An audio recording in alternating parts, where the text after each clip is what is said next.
Hola, ¿qué tal? ¿Cómo están? Soy Miche, lo que callamos en las cafeterías, una nueva versión, un nuevo podcast sobre...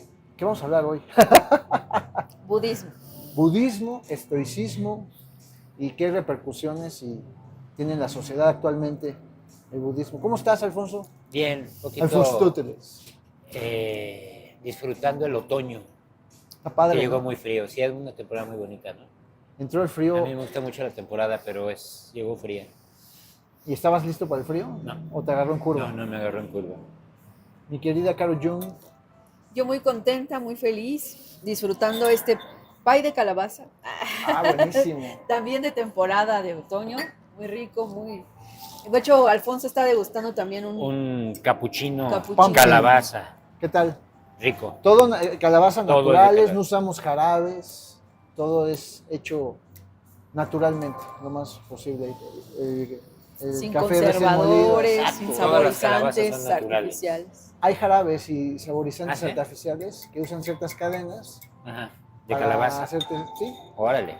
el café de hoy en jarabe, Ajá. todo en jarabe y dan el sabor artificial. Sí, artificial. Y pues se vende bastante, pero bueno, aquí es totalmente natural, como puedes Está muy observar, rico. Artesanal. artesanal. Yo no tomo normalmente capuchinos Sí, tú pero eres de espresso y de americano, espresso y americano, pero me llama la atención. ahorita se me antojó.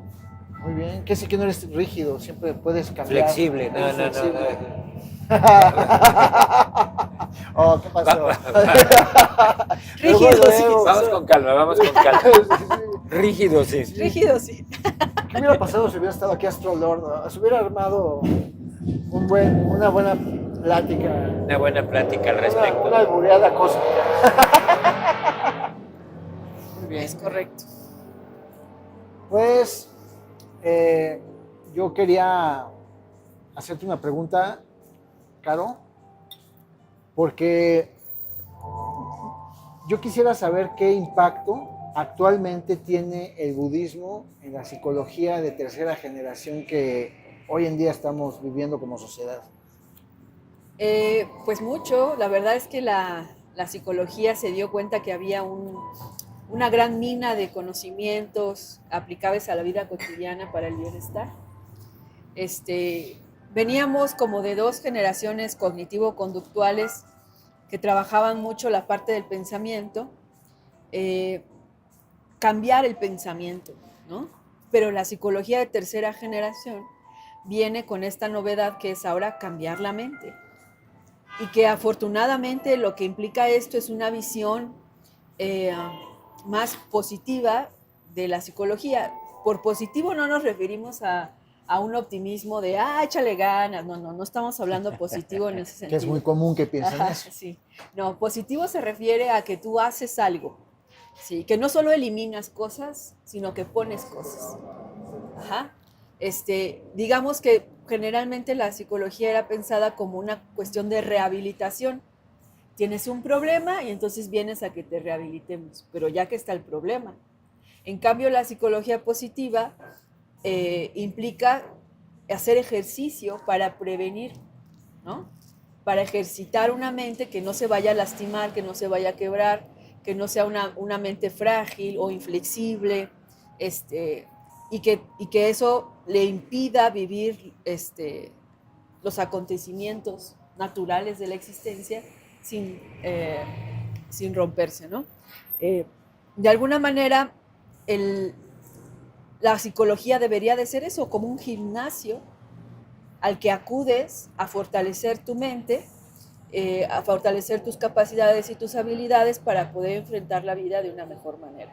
Entonces a eso nos referimos con psicología positiva, hacer algo para que regularmente te ejercites mentalmente, en este caso también incluso espiritualmente, que no implica la parte religiosa, sino en el sentido de tal cual darle significado a tu existencia, a lo que haces, y por eso también ahí retoma gran parte la psicología de tercera generación de estas prácticas budistas, que ahorita si quieres también abundamos un poco más en eso.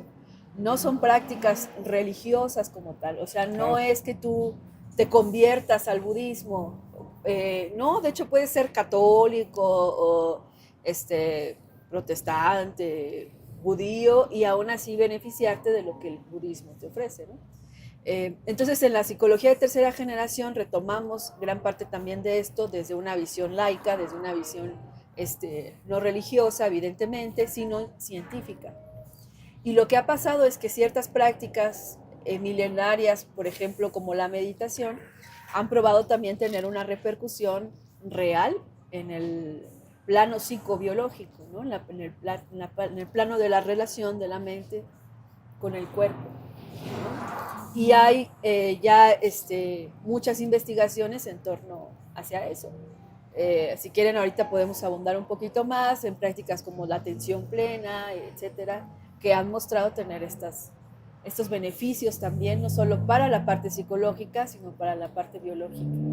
Por eso ya hablamos de una herramienta psicobiológica, porque tiene que ver con esta relación también de un pensamiento que habita un cuerpo y que va generando una respuesta ahí. Entonces, la verdad es que lo hemos usado mucho, terapia de aceptación y compromiso, la parte de atención plena, incluso el tratamiento que se considera uno de los más fuertes para cuestiones resistentes a tratamiento, como las adicciones, como lo que se conoce como trastorno límite de personalidad, etcétera, que es la terapia dialéctica, ¿no? La terapia dialéctica conductual tiene también muchas referencias respecto a eso.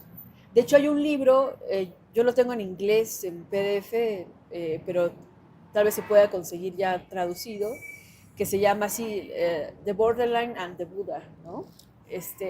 Y habla de cómo una persona, una mujer en este caso, que tenía esta cuestión, este diagnóstico de trastorno límite de personalidad, pues se beneficia mucho de aquellos conocimientos que le da el budismo, ¿no?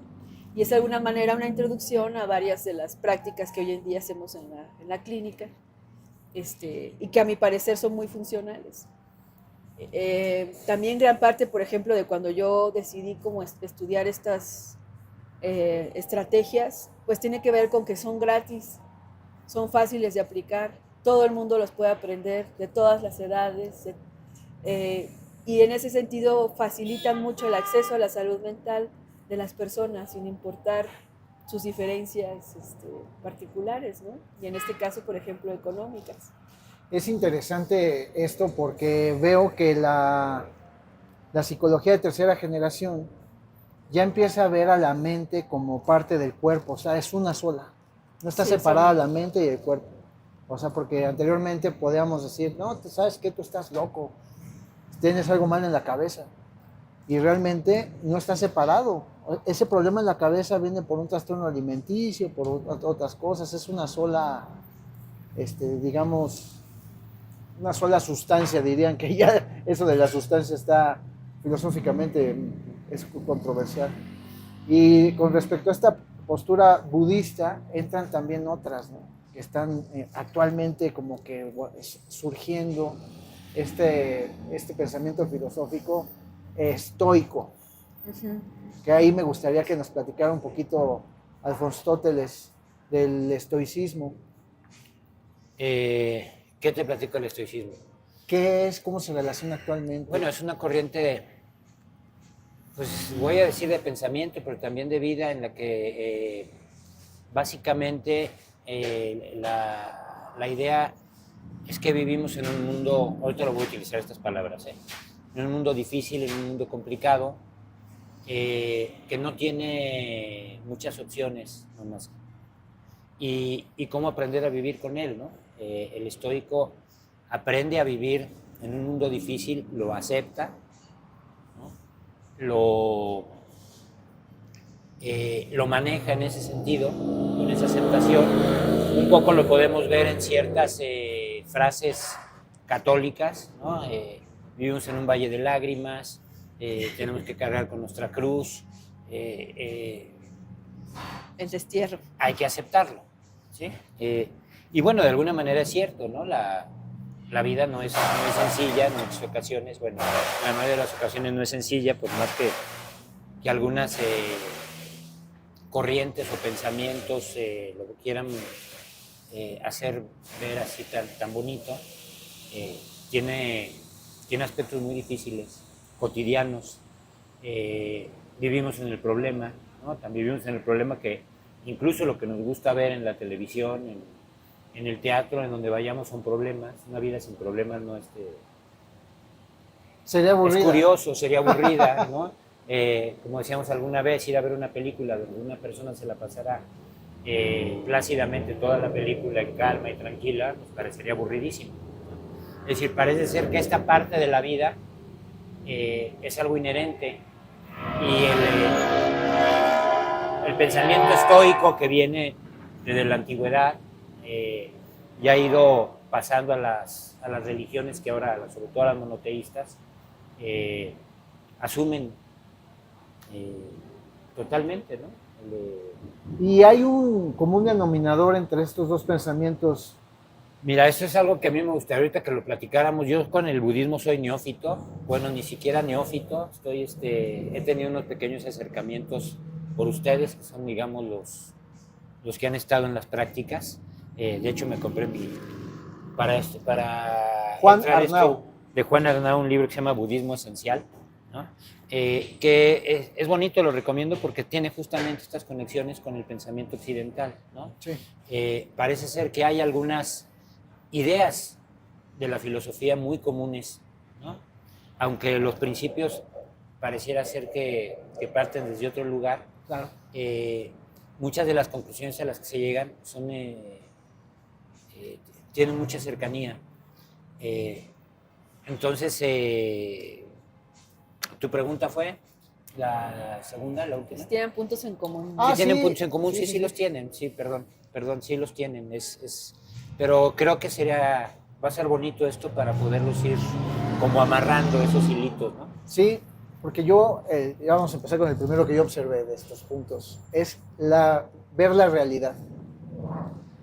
Veo que hay unas corrientes donde las personas dicen, no seas negativo, no veas lo feo, no te claves en eso, no me vengas a mí con esas cosas, no aleja tu negatividad aquí, no veas lo malo. Y conforme a lo que viene en la práctica de una de las primeras nobles verdades, el sufrimiento de la vida, es que veas la realidad.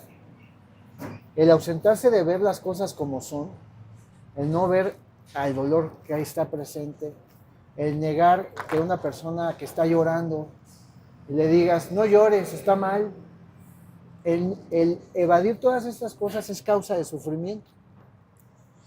Es un sufrimiento que está ocasionándote el evadir la realidad de las cosas por estar con un pensamiento mágico, una creencia que te dice que pensar así está mal.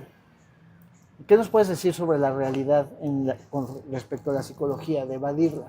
Mira, yo creo que lo voy a ligar un poco con lo que estabas diciendo hace un ratito de que habíamos separado la mente del cuerpo. Evidentemente, cuando la ciencia empezó, cuando teníamos estas posturas que hoy en día le llamamos positivistas, no positivas, positivistas, se trataba de hacer una ciencia desapegada como de la tradición, de las costumbres, de los hábitos, justamente para desligarla de las cuestiones esotéricas, supersticiosas, esto que platicábamos las sesiones pasadas. Y se hace una ciencia que se vuelve impermeable a muchas cosas. Se vuelve civilizatoria. Yo me atrevería a decir que en algún punto se vuelve incluso antinatura. Se tiene como la idea de que el ser humano puede pulirse, puede refinarse hasta cierto grado, que de alguna manera la naturaleza del ser humano se vaya eliminando. De hecho, ahorita que hablabas de los alimentos procesados, justamente en un primer momento todo lo procesado era visto como, ¿no? Padrísimo. De hecho, el azúcar blanca era más cara que el azúcar morena o que el piloncillo, porque era considerado un producto, buenísimo, porque está refinado, ya le quitamos lo que nos sirve. Y en realidad lo que hemos descubierto es que en realidad son peores, ¿no? Que las cosas refinadas, no naturales, etcétera, son peores. Yo uso esa equiparación, esa analogía, justamente para decir que a veces la ciencia pecó de ingenua, ignorando que la naturaleza del ser humano está apegado, por ejemplo, a su animalidad, a su condición biológica. No es algo de lo que nos podemos desapegar tan fácilmente. Quienes somos deístas, ¿no? A pesar de que podemos leer racionalismo, entender como otras cuestiones, pues evidentemente hay una parte nuestra que obedece a nuestra naturaleza humana que nos va a generar cierta necesidad, ¿no? De dar una explicación, de tener un entendimiento, de tener fe, etc. Entonces, sí me parece que la ciencia en un primer momento no ve la realidad, que es que el ser humano es mente, es cuerpo, es razón, pero también es emoción. Entonces, por ejemplo, en la psicología cognitivo-conductual de segunda generación, lo que te decían, creencias irracionales, pensamientos irracionales. Perdón, es que las motos sí me desalinean los chakras muy feo. Y entonces lo que te exigían era como, elimina eso, elimínalo, tú eres capaz de pensar de manera racional, elimina estas creencias. Sí, o sea, en un cierto sentido sí, por supuesto, pero no revisaba la experiencia completa de lo que implicaba tener esa creencia irracional. ¿Qué le pasaba a tu cuerpo? ¿Qué te generaba con los demás? O sea, y en ese sentido sí refinábamos las cosas de una manera que eliminábamos elementos que pensábamos no eran útiles para la salud mental. Y tómala que sí. Hoy en día lo vemos, también la educación eliminó las emociones de su ámbito de trabajo, ¿no? Las emociones no tenían cabida en la academia, ¿no? En el ámbito científico, en la primaria, en la secundaria incluso, ¿no? Todo era pensamiento. Hoy en día ya te hablan de educación emocional. De hecho, las instituciones educativas te cobran carísimos por cursos de autoestima para los hijos, de habilidades socioemocionales, porque ¿qué crees? Que sí era importante educar la emoción, era importante educar el cuerpo. Y en ese sentido, desde los griegos, a lo mejor ahorita Alfonso nos cuenta un poquito respecto a la paideia griega, que tiene que ver con ser consciente de todo aquello que conlleva la naturaleza de un ser humano y no restringirlo solo a aquello del debería o lo que creemos que debería de ser. Entonces también, por ejemplo, en el ámbito científico de la psicología, la mente se había eliminado porque se consideraba que era algo que no se podía observar directamente. No era medible, cuantificable, valorable en un sentido positivista. Hoy en día creemos que la propia experiencia de mentes entrenadas te permite conocer la naturaleza de la mente. Confiamos más en el autorreporte, pero decidimos que también para eso debes de entrenar a la persona para que tenga más capacidad de insight, ¿no? O sea, es decir, de autorreconocimiento, de exploración interna, de esta capacidad de darte cuenta qué sentiste, cómo lo sentiste, en qué momento. De hecho, por ejemplo, para mí, cuando nos facilitaste esta lectura de Thich Nhat Hanh, en algún momento estaba yo justo como muy friqueada, muy mal por ciertas cosas, y cuando me puse yo a retomar esto, por ejemplo, de las causas, de los orígenes de mi sufrimiento, estoy haciendo un trabajo de insight, estoy haciendo un trabajo de autoexploración, de mirar hacia adentro, y me percaté que había cometido un error y que incluso había una herida ahí mía anterior que yo no había trabajado y que ahorita estaba generando problemas, ¿no? Volteaste a ver a tu sufrimiento, analizaste. Por supuesto. El dolor que había en ti. Sí. Entonces yo sí creo, pues como psicóloga, creo que sí es una herramienta el autorreporte, pero sí necesita entrenamiento. Totalmente. Para que la persona sea capaz de clarificar qué está pensando, qué está sintiendo, cómo se ve la cara a sí misma, ¿no? Y yo siempre les digo a mis pacientes, perdón por, a ver si no me censuran, pero las personas inteligentes son las mejores para hacerse pendejas a sí mismas, ¿no? O sea, justamente como eres inteligente, pues te haces pendejo muy fácil. Te engañas. Ajá.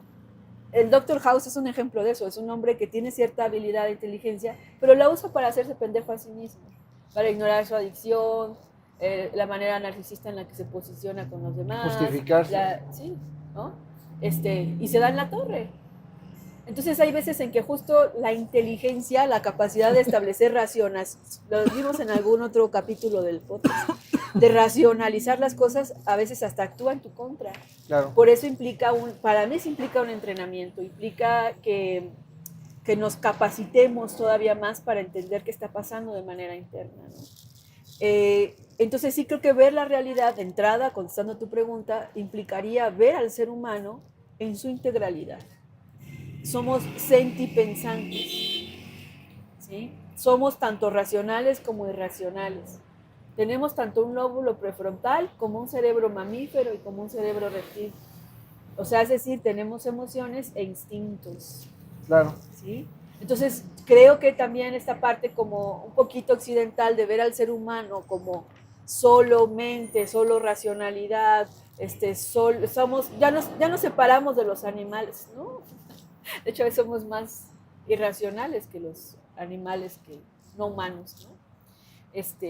Yo sí creo que de entrada ahí el marco científico, el marco académico, también estaba ignorando cierta parte de la naturaleza humana que yo sí creo que se recupera mucho más en la parte del budismo, por ejemplo.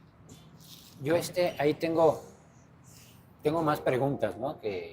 Adelante. Es que, no, en el budismo se habla del karma y utilizamos constantemente esa palabra, igual que como muchas otras, sin tener la más mínima idea de qué significa. No es su karma, es mi karma, es el karma que viene cargando. Y en esta pregunta que hace sobre la mente y el cuerpo, me llama la atención porque también en el budismo se retoma, bueno, o se toma, no se retoma, se toma la idea de la transmigración de las almas, es decir, de que vamos de un lugar a otro, de nuestra alma Una transmigración también ontológica. va a cambiar de cuerpo después de la muerte. En ese sentido, es la pregunta aquí más bien, a ver qué nos platican, en esta idea mente-cuerpo, ¿no? ¿Qué es lo que se está yendo hacia otro lado? Según leo aquí, ¿no? El karma es lo que nos ata a la existencia, ¿no? Es decir, es esta cuestión que pasa de una vida a otra. Eso sería la mente. Es la mente lo que transmigra, y si es la mente lo que transmigra, entonces el cuerpo, en esto están ahorita ustedes recuperando al cuerpo, pero pareciera, en una lectura, insisto, muy, muy primaria, pareciera que el cuerpo sí queda a un lado de todo esto, ¿sí? Porque realmente lo importante y lo que se va a mover de un lugar a otro es la mente, entonces no. Aquí vamos a entrar en un tema muy interesante, porque la explicación a tu pregunta radica en un libro que se considera patrimonio cultural, que es el libro tibetano de los muertos. El libro tibetano de los muertos es una explicación muy profunda ontológica de lo que va pasando fase a fase en los ciclos de la muerte. Este libro fue tan profundo y causó tanto impacto que llamó la atención del doctor Carl Gustav Jung, en el que basó mucho de sus estudios ontológicos en el pensamiento sobre qué pasa en la muerte y sobre todo en este proceso que le llamamos karma. El karma, vamos a tener definiciones parecidas tanto en Oriente como en Occidente, porque culturalmente y socialmente, económicamente somos distintos. Somos seres humanos, pero crecimos con sociedades de interpretaciones, inclusive las propias palabras. De la vida. En Pali, algunas no tenemos la explicación como tal, claro. Occidental, pero vamos a entender en términos sencillos para que la gente nos entienda y filosóficos que el karma es la causa y efecto que nos puede traer, ahí lo podemos ver con Spinoza, la causalidad. Entonces, todo este camino que recorremos en esta vida va generando una serie de consecuencias provocadas por nuestras acciones, en lo que sería algo relativo que nosotros creemos que estamos haciendo y deshaciendo y tenemos una consecuencia en nuestra libertad subjetiva que tenemos en lo que nacemos y lo que morimos, que son los dos grandes acontecimientos que tenemos en esta vida, es nacer y morir. Todo lo demás va a ser ahí relativo. Pero lo que va a ser totalmente cierto es que vamos a nacer. Nacemos y morimos. Podemos ahí pensar en un eterno retoño, tal vez, un ciclo, algo que está sucediendo ahí.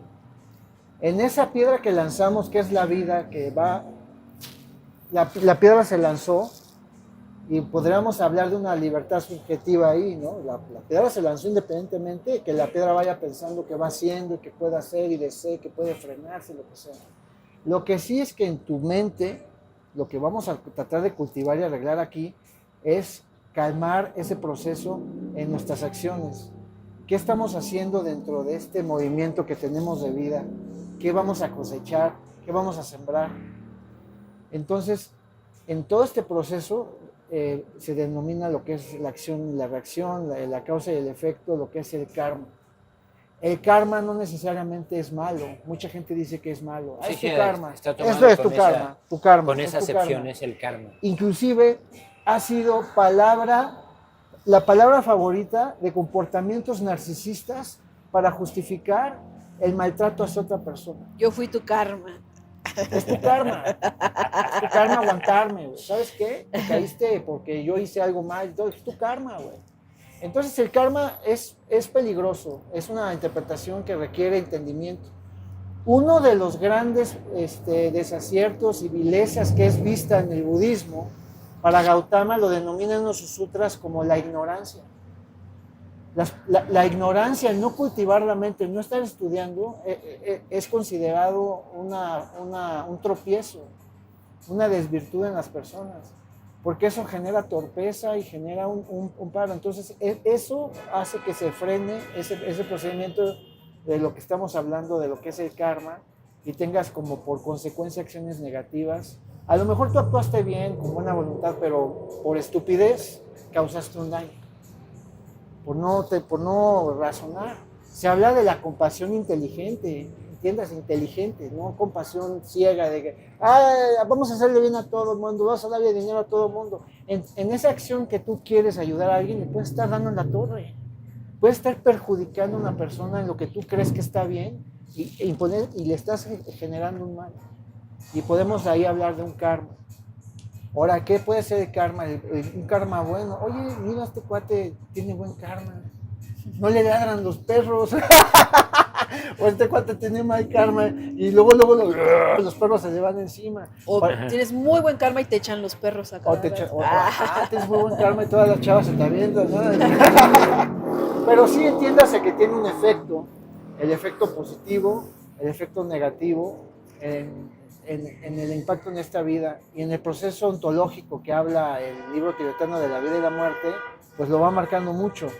Jung va viendo cómo van describiendo por el bardo Todol, que es una descripción de un proceso de disolución del cuerpo de apagado que va por etapas.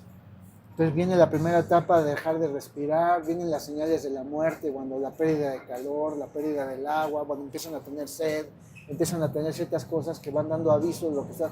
Es algo muy físico. Entonces ya para no extenderme, porque ya me extendí. Está bien, está bien. El karma lo podemos ver fácil como la causa y efecto. Ahora, el tema que plantea aquí Alfonso de que si el cuerpo queda un poco relegado, sí y no. Sí, vamos a pensarlo así. Se va a hacer el trasplante de cabeza en unos años, ¿no? Se está planteando. Tú vas a trasplantar la cabeza de Alfonso al cuerpo de Micho o viceversa. Órales. ¿Quién eres ahora? Porque el 80%... se va a volver tonto. El 80% del cuerpo lo pone Mitch. 205. Y tú el 20%. ¿Pero quién es? Eres tú, ¿no? En el cuerpo, o sea, en esta cosa sensorial de Mitch. Y que va a ser un reto incluso entender si hay una memoria incluso física, si tus gestos corporales van a pertenecer al cuerpo de Mitch o tu mente va a enviar señales de tal manera que te apropies de ese aparato que estás recibiendo. O sea, el que se considera el donador es el que dona de aquí para acá, aunque sea la mayor proporción de las cosas. Y el que se considera el receptor es el que va, el de la cabecita. Se está planeando ahí, se está generando toda una serie de O sea, tu cuerpo ideas, es el que complementa la mente. es que ahí estamos hablando de otro concepto que sería el de la conciencia. Es decir, cuando tú pierdes la conciencia del yo, es cuando ya tu psique se está desorganizando.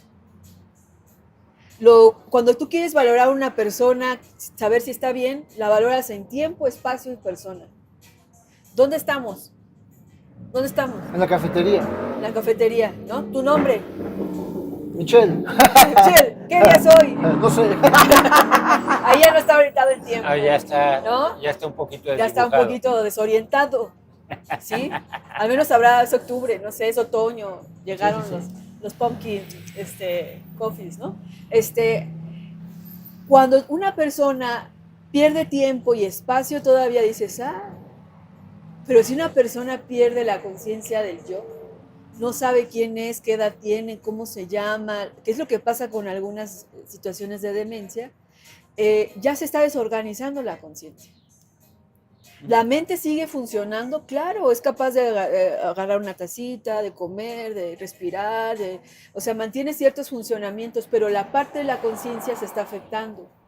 Una persona que está drogada, que sufre un golpe, una persona psicótica, ¿no? Lisa Simpson cuando toma el agua soy la reina de los lagartos. Pues ella sentía que era la reina de los lagartos, estaba desorientada en persona. Entonces, hay un concepto que tal cual sería la conciencia, que tiene que ver con la unicidad de tu ser a lo largo del tiempo. Este cuerpo nuestro no es el que teníamos cuando teníamos 3 años, 4, 8, ¿no?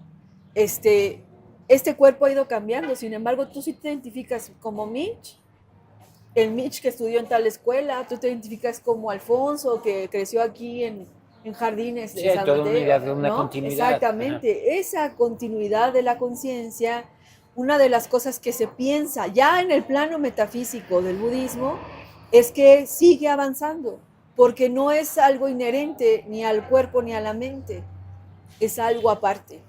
Ni al cuerpo ni a la mente. Ni a la mente. La mente es el aparato por el cual funciona la conciencia, pero son dos cosas distintas. A ver, hay una pequeña pausa. Nada más, espera. De hecho, la conciencia en ese sentido es muy importante en el budismo, porque de alguna manera la conciencia tú la modelas. Implica en dónde pones la atención, lo que estás percibiendo, el spotlight, el centro que estás buscando, incluso de tu propia persona. Cuando tú dices, yo soy un enojón, es que así soy enojón, en realidad tú estás generando un yo a partir de donde colocas la conciencia de tu capacidad, en este caso emocional, en el enojo. Si tú consideras que esencialmente eres un enojón, pues vas a actuar como enojón constantemente. Si tú desesencializas tu enojo y dices, yo soy un ser humano que tengo la capacidad de enojarme, pero también tengo la capacidad de mantenerme en calma. Tal vez ahora tengo más fortalecida mi capacidad de enojarme que la de mantenerme en calma, pero tengo ambas cosas. Y entonces tu conciencia es aquello donde diriges tu atención y al mismo tiempo donde te identificas como eso. Una persona que dice, mira, estoy reaccionando con calma, estoy reaccionando con amor, compasión, alegría y ecuanimidad, ¿no? Estoy reaccionando de esta manera, está generando un yo distinto. ¿Sí me explico? Y no tiene que ver con que te cambiaron tu mente. Tu mente es biológica, tus señales, tus neuronas, tus hormonas, etcétera, de alguna manera permanecen estables, pero sí estás cambiando a partir de tu conciencia y de dónde colocas la intención, estás cambiando las cosas. Entonces, en ese sentido, sí sería como una cuestión aparte. Yo me iría un poco hacia lo que dice Hume de las percepciones también. O sea, Hume parte de que la percepción es un elemento importante, pero no es el único que impacta en la mente de una persona. ¿Sí me estoy explicando? O sea, bueno, no quiero agandallarme el micrófono, pero yo también pensaría un poco retomar en este caso a Hume, que nos hace una explicación también de la psique humana, que de hecho tiene bastante similitud con esta. Ahora, sí dividamos el plano físico del metafísico, porque si no, vamos a asumir que este plano metafísico está aquí en este plano físico y no es cierto. En este plano físico están estas reglas. Aquí el karma se rige por reglas físicas en este mundo, en este plano. Y nos lo dicen los budistas en términos de alimento. Y de muchas formas de alimento. La tercera ley de Newton. ¿No? Sí. Entonces sí tiene que haber sí tiene que haber causas, consecuencias, pero aquí en este plano que es físico, las causas, consecuencias son de ese aspecto. En el plano metafísico que no conocemos y que ¿no? podemos asumir otras cosas que sin embargo nadie de nosotros puede probar. ¿Por qué? Pues porque somos del plano físico, somos seres de una percepción limitada, ¿no? Pero bueno, ya. Voy a retomar tu pregunta de si te estás explicando. La voy a cambiar. No, o sea, no estoy entendiendo. No estoy entendiendo porque pareciera ser, y lo aclaro, seguramente eso está muy bien identificado, muy bien delimitado. La diferencia entre mente, entre conciencia, entre cerebro, entre psique, a veces pareciera ser que las utilizamos de una manera indistinta, ¿no? Si no tengo cerebro, pues no hay, o mi cerebro no funciona, pues no hay este principio de identidad, ¿no? Depende de la parte que me da unidad. Depende de la parte del cerebro, pero nos estamos refiriendo a la parte del cerebro que trabaja de esa manera, ¿sí? O sea, que nos da esta posibilidad. La conciencia o el apercibirse de uno mismo, es decir, yo sé que soy yo, ¿no? O sea, este saber sobre sí mismo, ¿qué está implicando? Está implicando saber que soy algo que me voy a mover hacia otro lado, hacia otro lugar. Mi cerebro, en otro sentido, es esta cuestión física, material, que es donde se produce todo esto que estamos diciendo, ¿sí? Ahí radica esta cuestión. El cerebro, ahí está el alma, y cuando mi cerebro muere se apaga, pero hay algo que se desprende de él y se va a otro cuerpo. O sea, todas estas cuestiones, insisto, no la estoy poniendo en duda en cuanto al rigor que tiene el budismo. La estoy poniendo porque lo hablamos normalmente y oyes a muchas personas que hacen práctica y hacen meditación. Yo conozco a varios que hacen meditación para llevar su vida de otra manera y se la viven constantemente en el estrés, en el problema, en el enojo, como bien dice Caro, ¿no? Y saber, creo que este muchacho la práctica no le está sirviendo o algo de ahí no está... Claro. No está bien, no está acomodado porque no le está sirviendo. Sin embargo, hacen alarde de eso, ¿no? Hacen alarde de sus prácticas budistas. Entonces, a mí me parece que es importante amarrar bien estas cosas, ¿sí? Para que quede claro, pues, ideas claras y distintas, ¿no? Es muy interesante lo que dices porque la percepción y el concepto que yo tengo me brincan muchos temas aquí. Por ejemplo, a mí me llamó mucho la atención Genófanes y Parménides con su descripción del ser. El ser, pues, no es creado. El ser es propiedad del ser y va a seguir siendo. El budismo habla del interser, que es algo muy interesante. Independientemente de tu yo, el yo de Caro, estamos interconectados. ¿Cómo lo manejan? ¿Cómo se entiende el interser? Esta se denomina como ayoidad. La ayoidad es parte de todo. Parte de mí está en ti. La yoidad. Ajá. No ayoidad, sino la ayoidad. Ayoidad. Ayoidad. Ajá. Está en ti, yo estoy en ti, tú estás en mí, estamos interconectados por muchas cosas. Ajá. Por agua, por ejemplo. Hay agua aquí, hay agua allá, hay calor. Ponen el ejemplo de la ola. De la ola es bonito. Lo voy a tratar de describir lo mejor posible.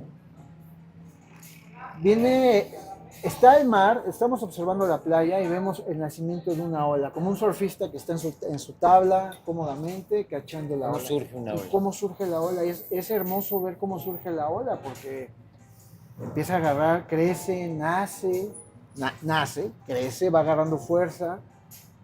Vaya que agarra fuerza, dependerá de la región, ¿no?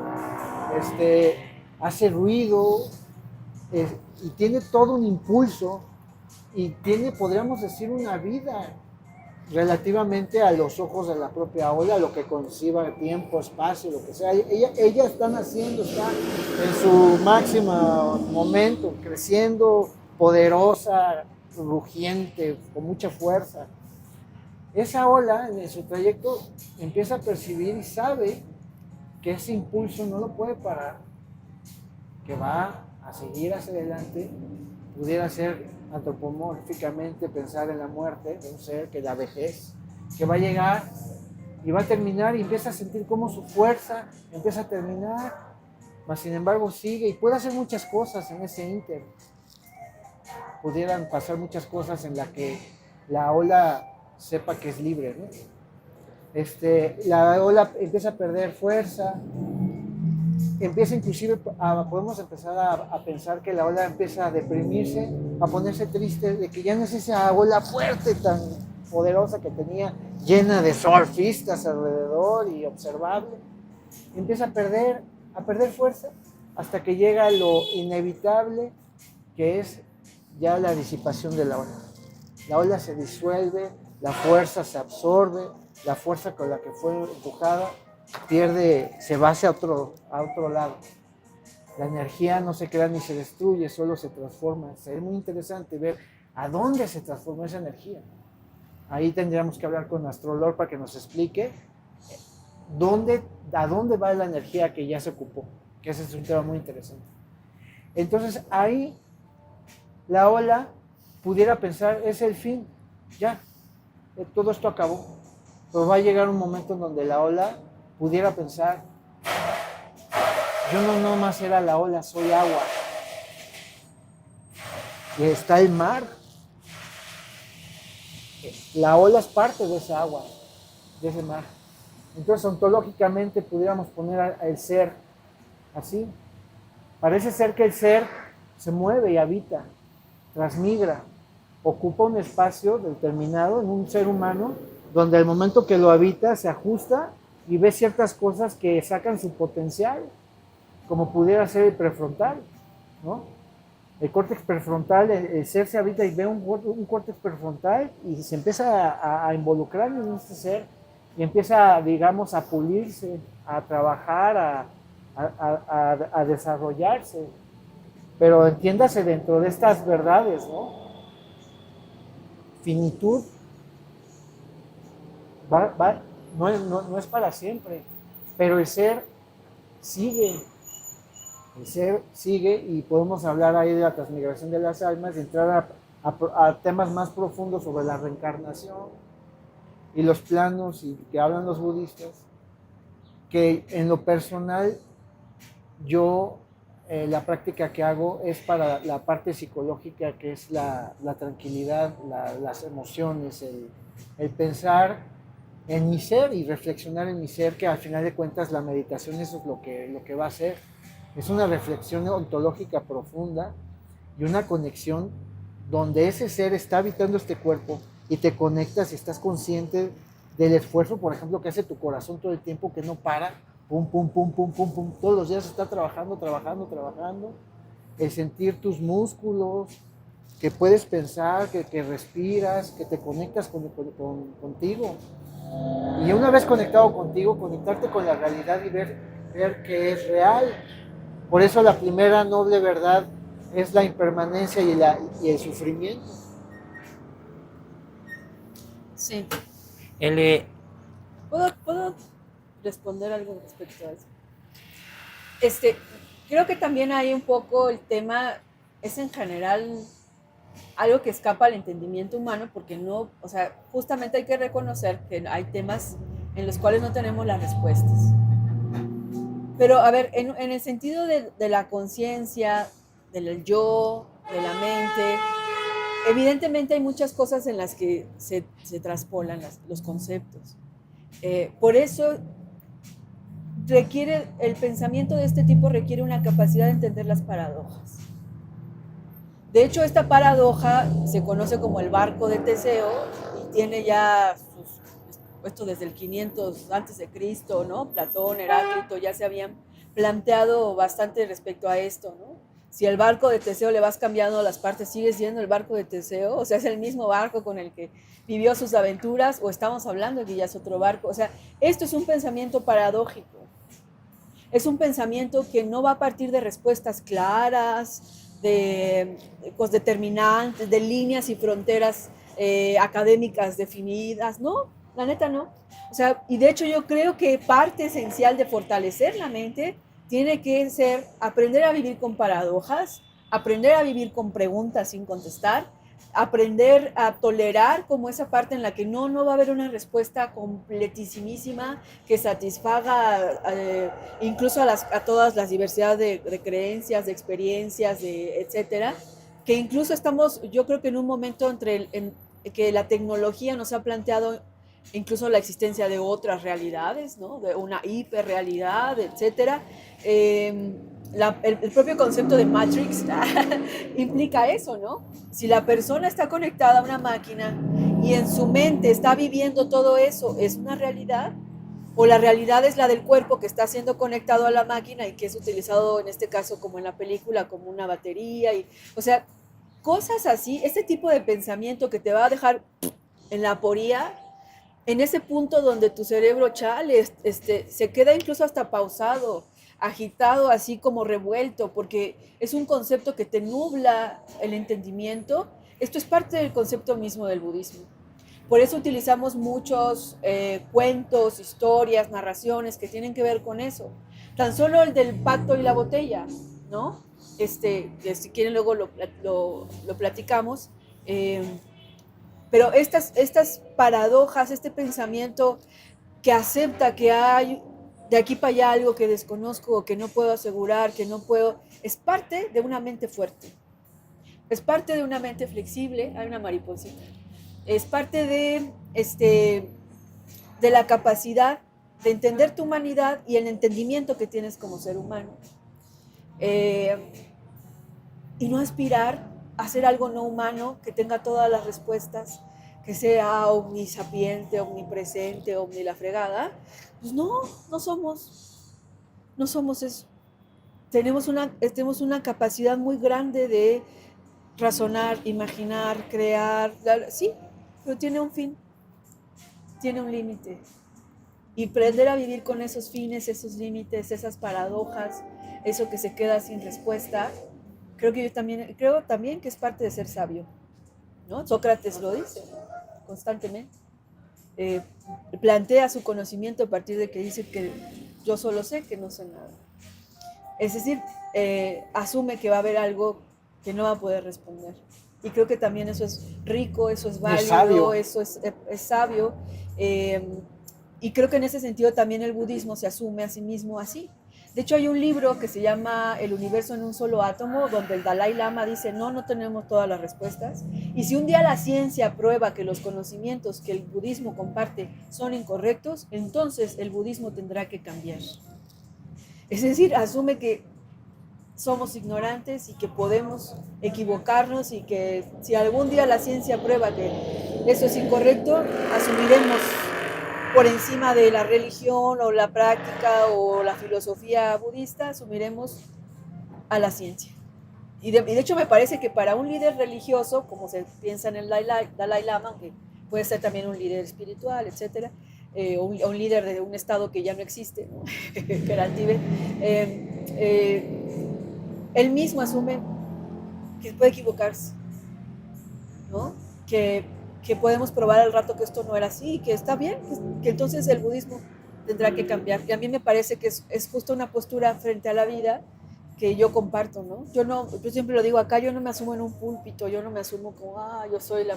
Que esto es lo que dices tú de ciertas personas que usan, ya sea el budismo, el cristianismo, bla, bla, bla, bla, para montarse en un ladrillito y sentir que están encima de los demás e incluso andar haciendo juicios o cuestionando cómo llevan la vida los demás. Que bueno, el narcisismo se va a valer de cualquier ideología, de cualquier ismo, para para hacerlo, ¿no? O sea, y los tenemos desde el coaching, desde el cristianismo, desde muchos lugares, usando eso para engrandecerse y ponerse encima de los demás.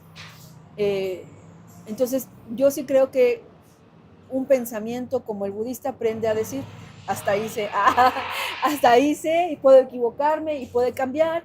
De hecho, parte de lo que retomamos en psicología de tercera generación es parte de la flexibilidad psicológica, que es la mente de principiante, que es asumir que uno no tiene las respuestas ni sabe todo, y que es el más chingón del mundo. Y no, uno de los principios es la mente de principiante.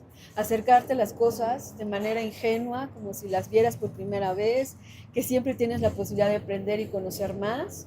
Y en ese sentido reconoce a la mente o la conciencia o la razón o como tú lo quieres ver, un poco desde el punto de vista de Spinoza como infinito.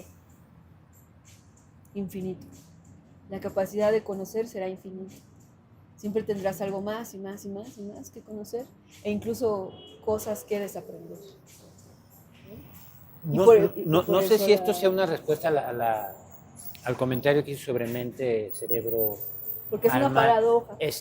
Sí, o sea, entiendo, yo creo que uno debe estar abierto a la paradoja, incluso entender lo que es una paradoja, porque si no entiendes lo que es una paradoja,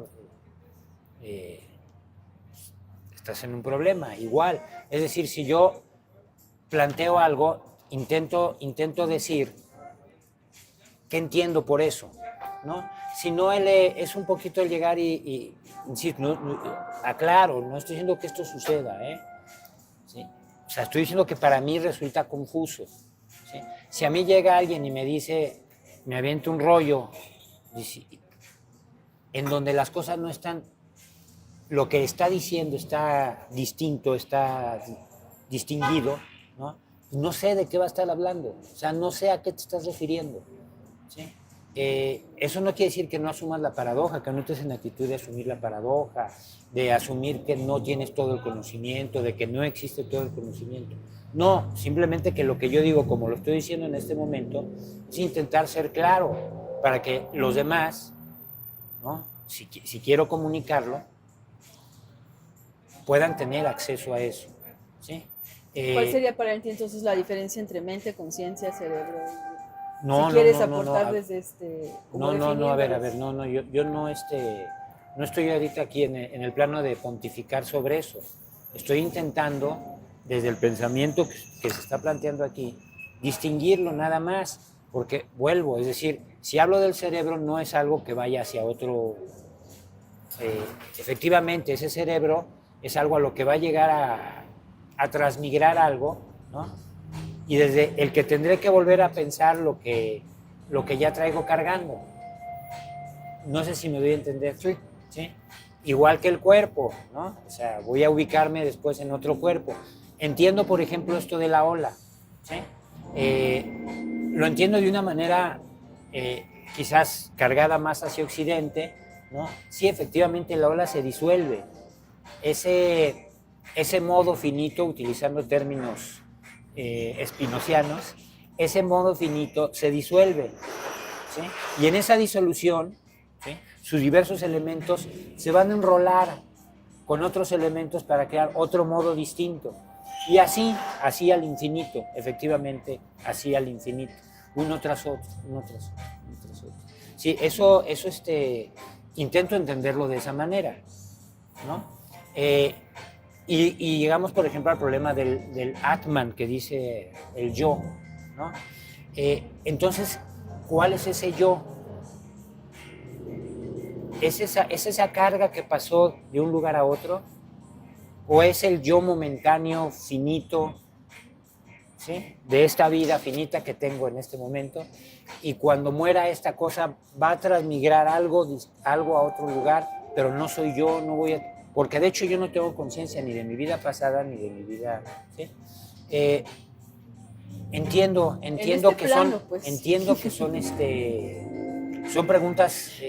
No, son preguntas muy buenas y déjame responder. Digo, para un tipo educado a la manera occidental, ¿no?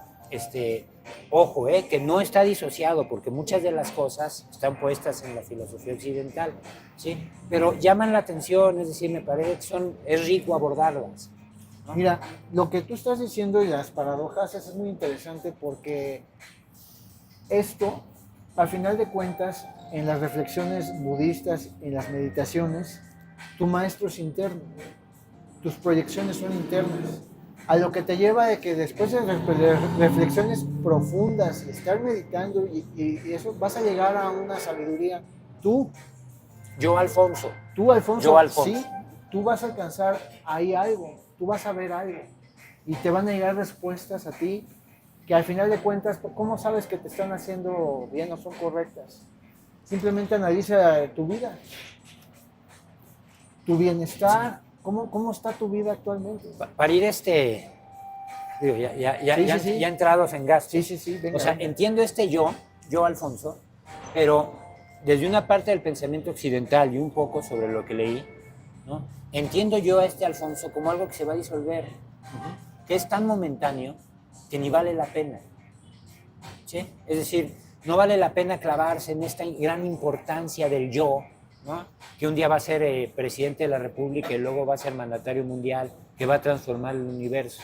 No, es claro que no. O sea, entonces entiendo esta parte de la disolución, ¿no? Me voy a disolver. Pero es que eso ocurre cada instante. Y eso, justamente, eso ocurre cada instante, ¿no? Entonces, darle esta importancia a ese yo parece irrelevante, ¿no? Eso ayuda a solucionar muchas cosas. Eso ayuda a cambiar toda una forma de vida, ¿sí? Porque están minimizando muchas cosas sabiendo en esto que tú ves de la finitud de un cierto modo. Claro. De la finitud de un cierto modo ayuda a relajarte, ¿sí? No, a ver, hacer todas estas cosas y preocuparme por estas cosas no tiene mucho sentido. Precisamente por lo que estás diciendo ahorita es que es el camino medio. Ajá. A ver. No te puedes tú cargar a que ya no me importa nada. Porque lo que les decía yo hace rato es que el rompimiento que tiene Gautama con los Vedas fue precisamente esos excesos. Al matarse de hambre, al flagelar el cuerpo, al llevarlo a esos estados de exageración, vamos a decirlo hasta me desentiendo de la situación. No, tú no puedes hacer eso. Por eso habla del camino medio. Tienes que encontrar el camino medio en eso. Tú no te puedes desentender de la realidad. Podemos ver una situación de dolor o algo que está pasando y sí desentendernos en el punto de tranquilo, porque si te vas a enojar y todo eso, no vas a mejorar la situación. La situación es presente, está real, pero tampoco puedes estar haciendo como que no existe. Es real. ¿Sí me doy a entender? Sí.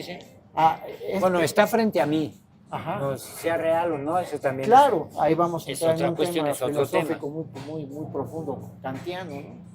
Lo que está ahí enfrente, ¿no? No, kantiano, y me parece, perdón, Michi, desde el mismo budismo. ¿Sí? O sea, porque al estar hablando de todas estas, o sea, lo real es tan efímero que no es. Sí, pues se lo denominan a veces como la ilusión. Exactamente. Es una ilusión lo que estamos viendo. Mas, sin embargo, es la realidad en este espacio-tiempo que esa ilusión, estamos aquí y tenemos que lidiar con esa emoción, con esa ilusión, con esas emociones dentro de esa ilusión y qué impacto vamos a tener en esa ilusión. Aunque queramos ver que es una ilusión y nos desentendamos, eso va a haber una causa y un efecto en ese momento. Va a haber un impacto en ti. Y lo que tratamos es que esos impactos no nos hagan la vida miserable. Y más importante, que no le hagamos la vida miserable a los demás. Porque el desentendimiento de las cosas, la indolencia y todas esas cosas, sé que no, causan un impacto. Y un impacto muy doloroso, sobre todo en nuestros seres queridos, cercanos. Claro. Y es más, no cercanos. El ver la pobreza, el ver a alguien que chocó, a alguien tirado en la casa y hacerse como que no pasa nada, ¿no? Uh-huh. Y ahí te meto otro concepto, para que te conceptices el individuo. No, sí, o sea, que, pues sí, pues es que se ve que es el tema académico ahí también. O sea, el individuo, ¿no? Ahí te meto otra concepción. En algún momento, de hecho, yo creo que no te acordarás mucho de esto, pero estuvimos platicando respecto a si el individuo era un concepto realmente real, si el individuo existe, Y la verdad es que no, o sea, si te vas incluso a la psicología social y no, el individuo así como un ente que él solito se ha hecho, que él solito puede estar, que no necesita a nadie más, no existe. Tan así que pues venimos de una persona, o sea, no somos como que aparecimos por ahí, traemos la genética de una persona, los conocimientos, sus amores, sus desamores, sus no sé qué, o sea, tenemos todo esto. Sería incluso la cuestión hoy en día de lo que hablamos como de la alteridad, ¿no? Estaría padre que hiciéramos un programa de Día de Muertos recuperando como todos estos conceptos ahora desde la filosofía mesoamericana, que también te señala esto, o sea, tú existes porque existe el otro. La alteridad implica no solo reconocer que existe un otro, sino que yo soy gracias a que existe ese otro, ¿no? Entonces el concepto individual de un ser así por sí mismo, ¿no? No es real, es una construcción, a mí sí me parece muy occidental, muy capitalista, muy, de hecho, lo has comentado tú en esta versión de ganarse el cielo como individuo, ¿no?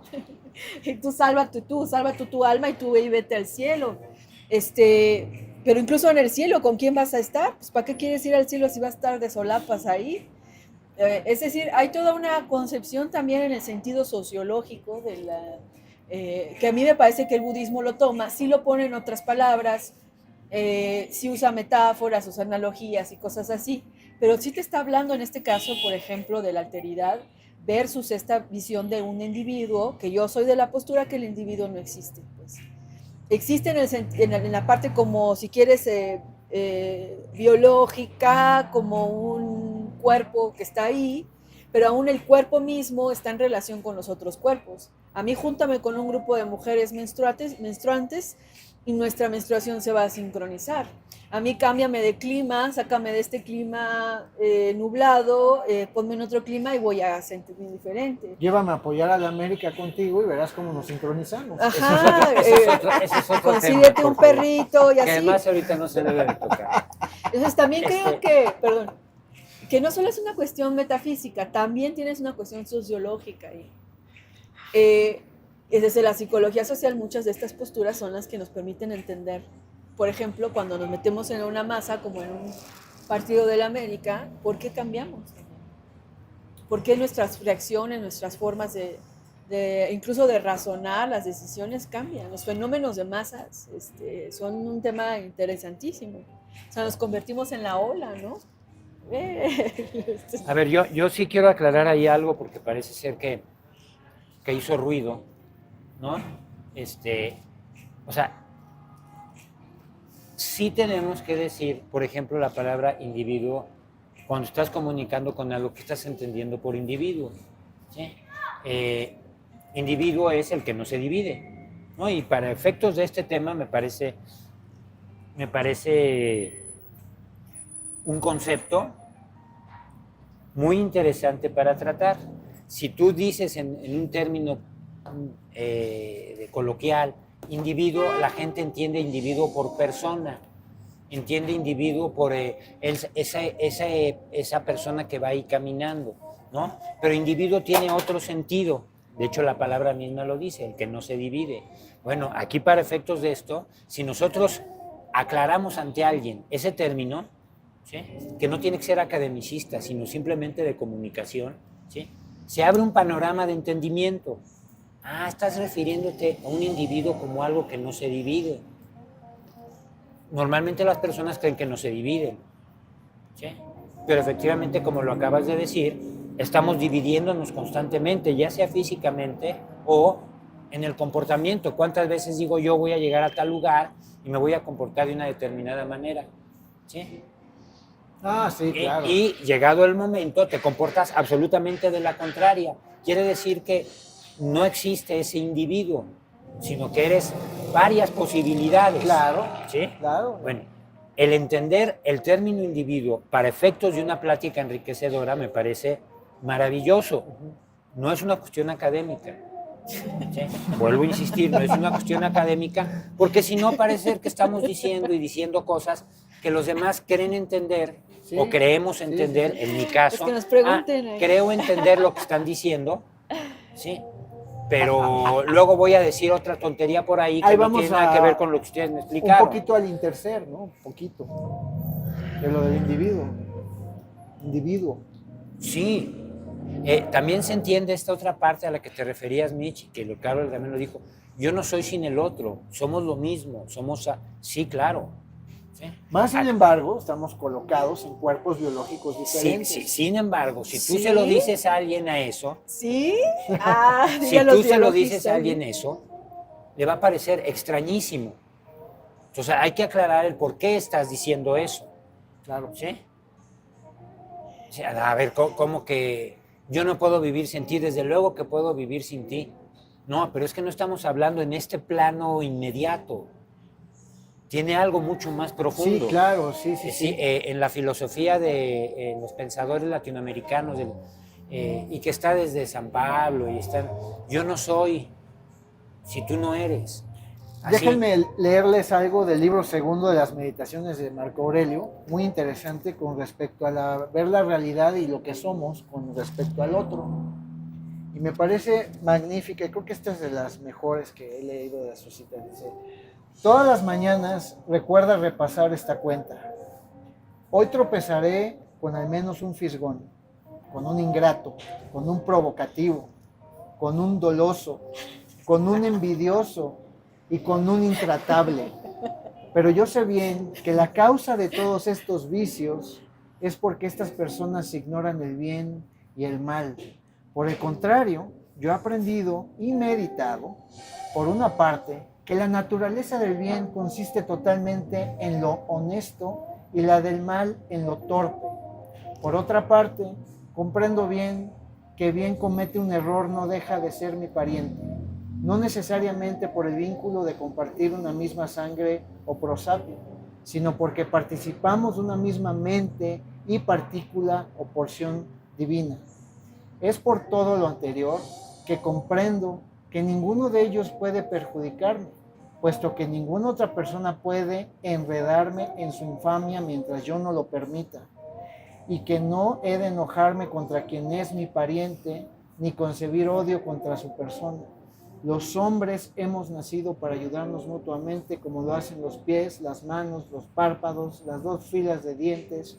Por ende, es cosa contra la naturaleza que unos a otros nos ofendamos, como definitivamente lo hace quien se enoja con otros y les contraría.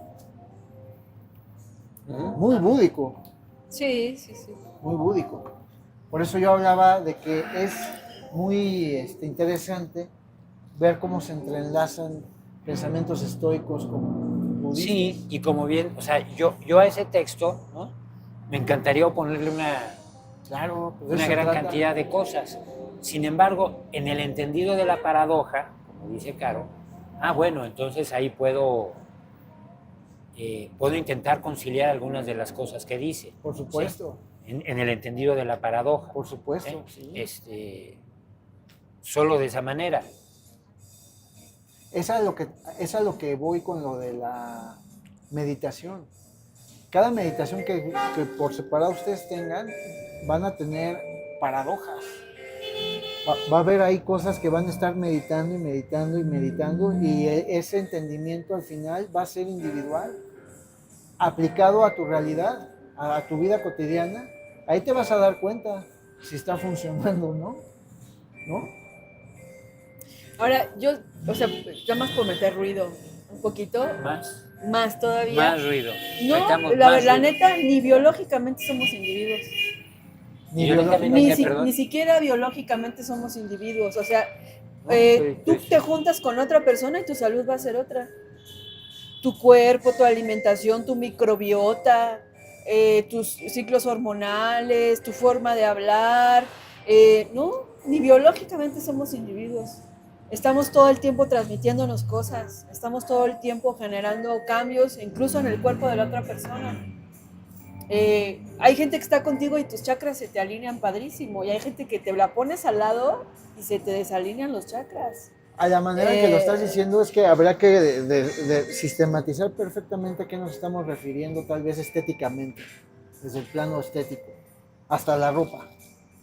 Pero biológicamente estamos comunicando. Claro. Sí, te entiendo. Claro. Perdón, pero hasta cómo te alimentas cuando estás con alguien. Tú júntate con alguien que tiene una mayor conciencia de su alimentación y vas a cambiar. Por eso dicen Y que va la a cambiar diabetes se hereda, ¿no? Se Dice, heredan ¿cómo? los hábitos también. Ajá, porque un desorden alimenticio se lo pasas al otro. Aprendió a comer así, ¿no? Sí, normalmente decimos que los malos son los demás.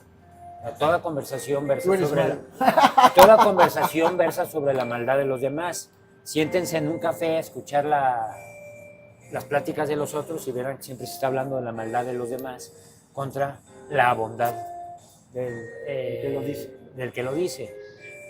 Pero efectivamente, en este sentido, hay que entender que yo soy esa maldad. De La los que banalidad estoy del hablando, mal. de los que yo estoy hablando, ¿sí? Yo tengo parte de eso. Claro. Es más, tan tengo parte de eso que estoy en su conflicto. Por eso siempre estoy hablando mal del otro, ¿no? Porque estoy en un conflicto en el que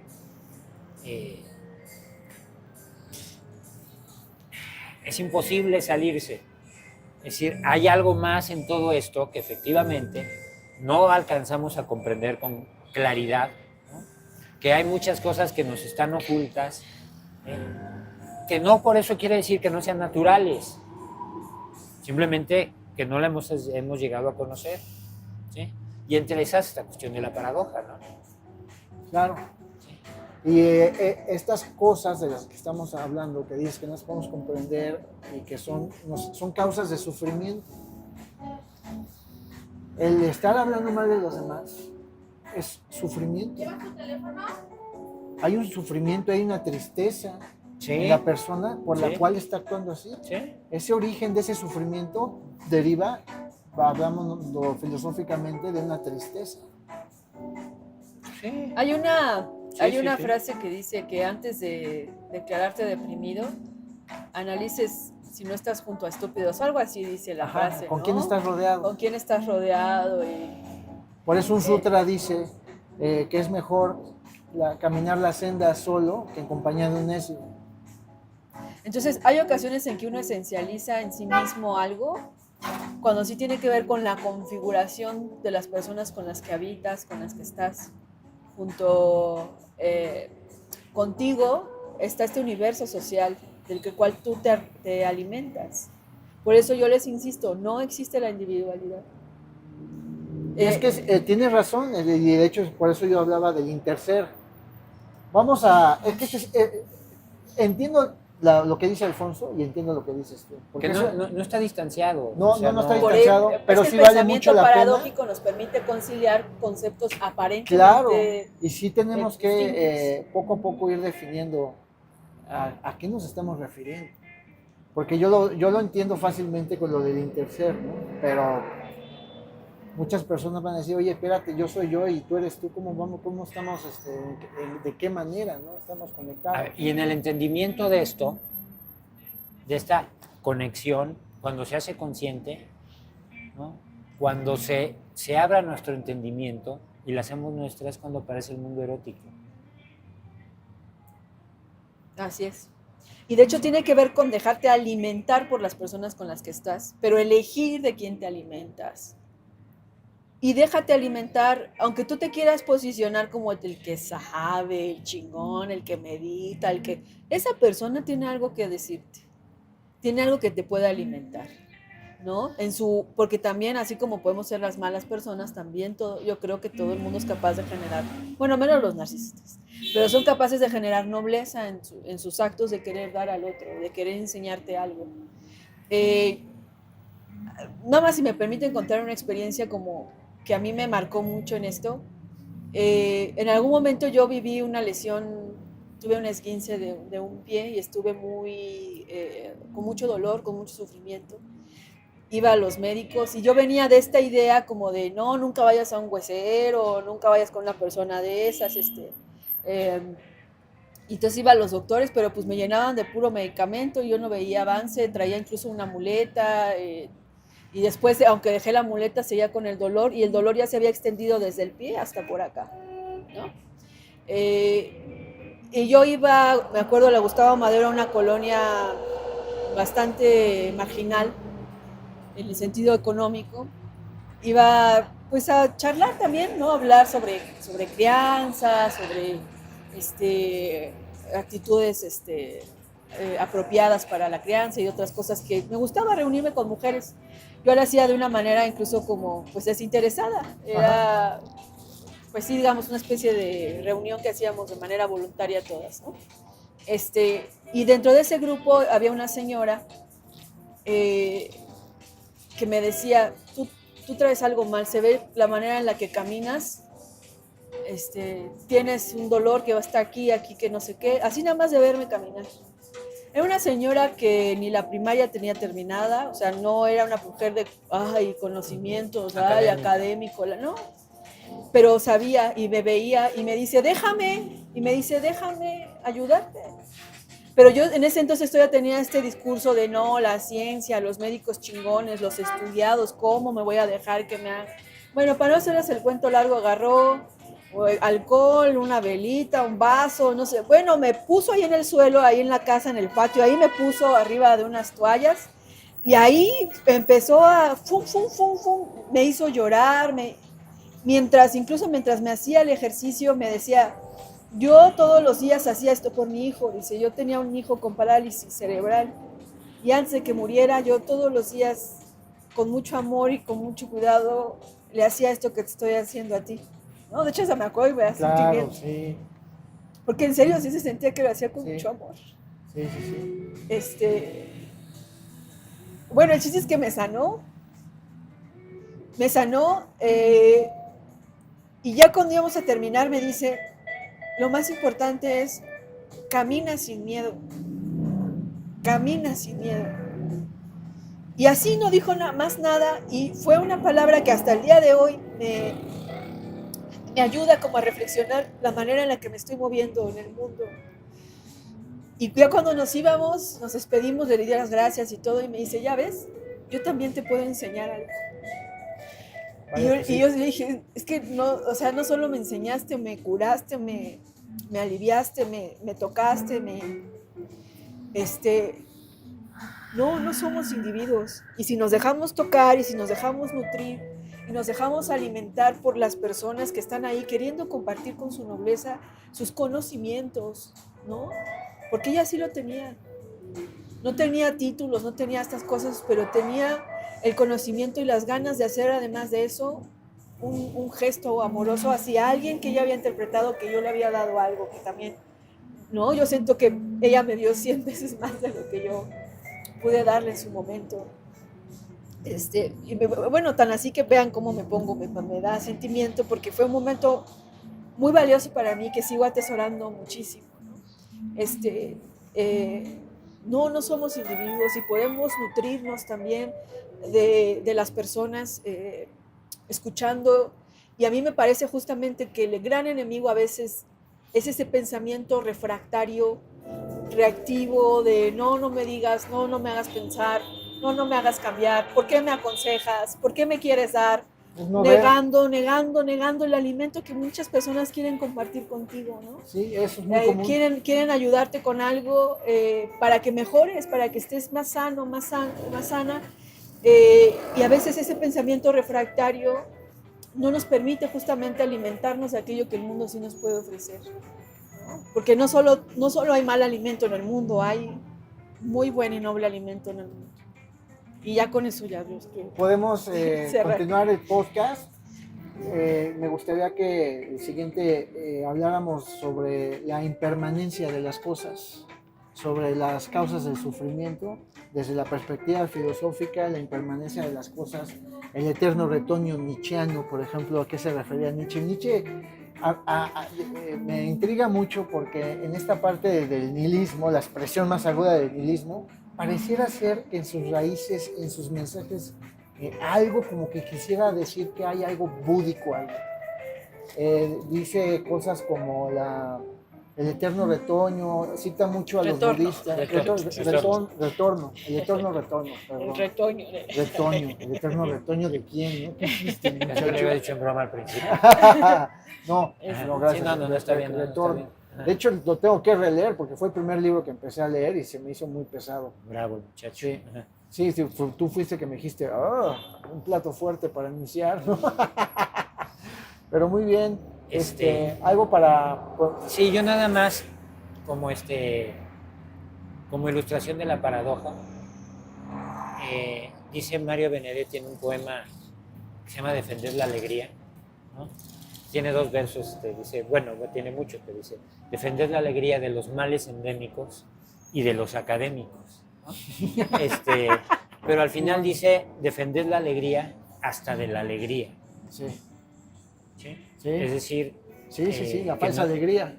La falsa alegría o el tengo que ser alegre a fuerza. Sí. Tengo que estar alegre a fuerza. Esa alegría sintética. Es una exacto, ¿no? Y tengo que forzar todo para estar alegre cuando hay veces que no puedo estar alegre. Y hablando de alegría estar sintética, usted es un individuo sintético. Okay. Sintético. Digo, ahí ya nos vamos a meter en un tema muy, muy profundo. Bueno. Pero bueno, algo para cerrar. Yo ¿Va? con esa anécdota que les cuento. Muy buena, muy bonita. Pues bueno, esto fue lo que callamos en las cafeterías y continuará. Sí.